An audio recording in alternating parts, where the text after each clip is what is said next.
Okay. I just finished an outstanding Thursday practice. I thought our coaches did a tremendous job of preparing our guys. It was a great mindset today.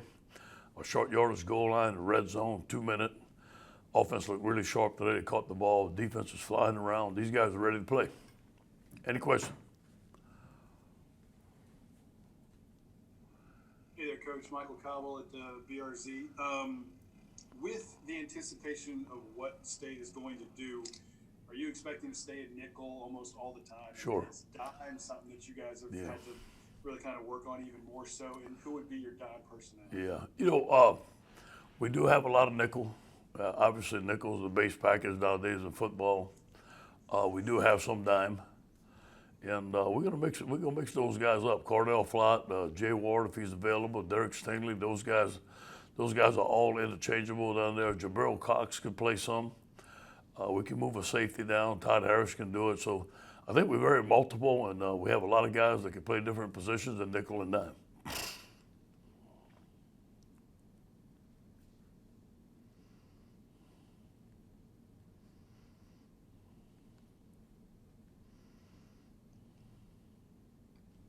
Hey, Coach Joe. Yeah. Hey, this is William with Tiger Rag Magazine. Last year, I believe you were about a plus 13 in the turnover ratio, and maybe a lot of that was due to having a pretty mature offense that didn't turn the ball over very much. What have you seen maybe in the preseason games that leads you to believe that your defense maybe will kind of lead the charge in terms of being able to create a lot of turnovers in field position for your offense this year? Good. First of all, the style of defense that we're playing is an attack defense. We're coming. We're attacking every day, every down. We're playing tight coverage. And then again, the speed of our defense. I think that the strength of our defense is the speed of our linebackers. And obviously, having a guy like Derek Stingley and Jacoby Stevens back there with Todd Harris, Cordell Flott, I think those guys are very fast. I do believe we're going to put a rush on people. This guy's going to be tough because of the splits. You're going to get the ball out there quick. But I do believe that Bo has done a great job in turnover ratio. And those guys are going to lead the charge.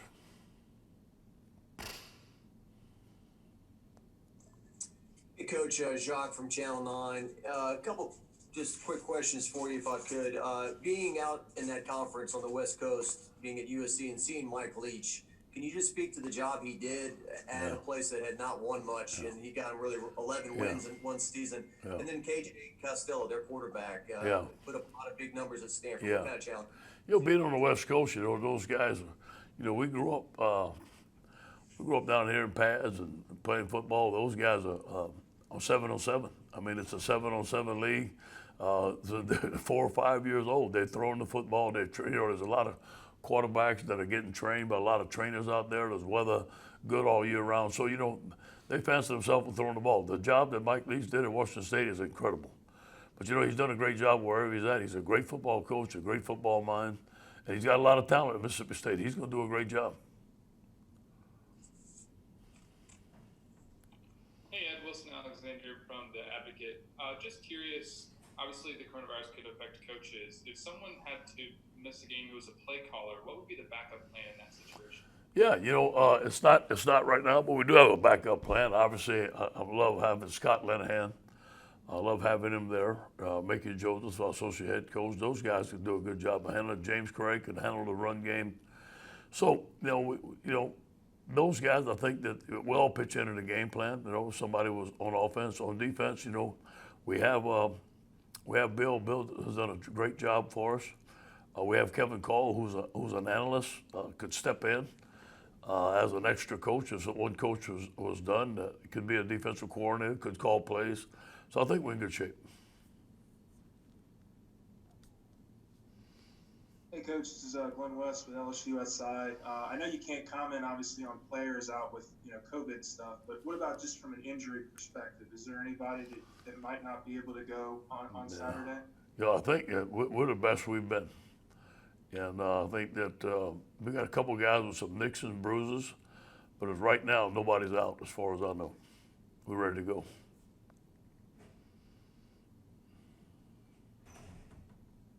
Hey, Coach, this is Jared Brotman with the Reveille. How confident are you in the offensive line's ability to control the line of scrimmage on Saturday? They've got a lot of strong defensive line players on that other side, and they mix up their blitz packages a lot. Do you think the offensive line is going to handle themselves well with the running that you guys want to do and the passing attack for Miles? From what I've seen in camp, yes. These guys are very athletic. They're strong. I'm glad we got Linehan. I'm glad we got him. He's done a great job for us at center. I believe in Dale Rosenthal. We got some very good guards, big guards. Austin Deckles has a lot of talent there. So I believe along with our running backs, we can do a good job. But every week in the SEC, man, you're going to play some great defensive linemen. They'll make some plays. We'll make some plays.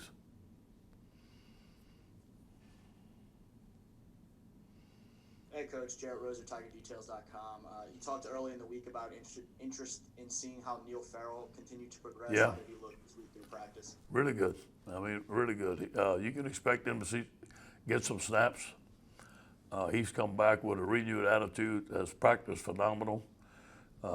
Work hard all week. I think he's still getting in game shape. I don't think he can play a whole game yet, but I think he can give you 20 to 30 snaps if we need it.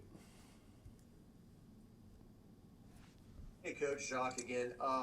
You're playing a game this week and driving around town and everything. It just doesn't feel like it. You know, just the energy is just so different. Do you sense that yourself? And can you just reiterate the whole generate our own enthusiasm?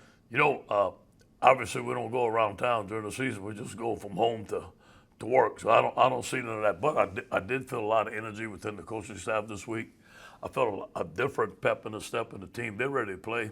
But these guys have been practicing for 2 months. They're going to be excited. We've had some scrimmages in Tiger Stadium by ourselves. We've had a lot of energy. 25,000 fans for us is going to be a boost right now because we haven't seen them in so long. So I think we're just going to take advantage of the situation.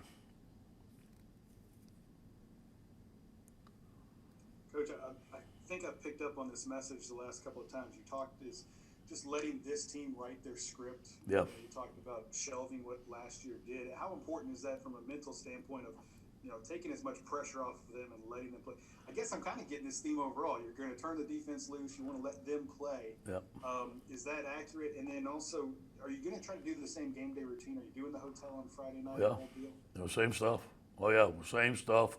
Getting ready. Tomorrow's Focus Friday. We're going to beat the drum. We're going to have walkthroughs. We're going to Lod Cook. We're doing all the same stuff. We'll walk down the Tiger Walk, have our clap session before, put our suits on. Whoever's on the Tiger Walk, just tell them to cheer loud. I think these young men are going to be awfully excited. They're excited to play something else. I think that's where you're going to get most of the energy from. All right, guys. If there are no other questions, we'll go ahead and close it out now. Let Coach O take off. All right. Thank you all very much. Thank you, Coach. Thank you, guys.